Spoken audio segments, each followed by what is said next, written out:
تسامين بشار سبحان الزغبي.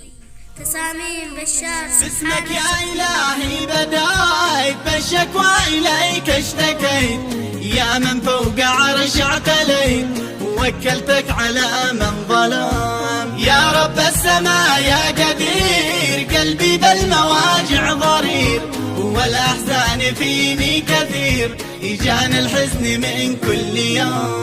بشرح للجميع قصتي بالتفصيل عن حالتي، من ذي أضنك وعيشتي وخلوني أذوق الألام. أم حسن تقول الوجع وسط الراس ما عاد هجع، من بعد ما محمد قطع حبل الود ظهر انقسام. ذيك أنا الشقق والرفيق والنور الذي في الطريق، أعماني وخلى الحريق تشعل مثل نار الحماه. ايش تغيرك يا اخي ويش السر وانت السخي وانت حيدي الشامخ.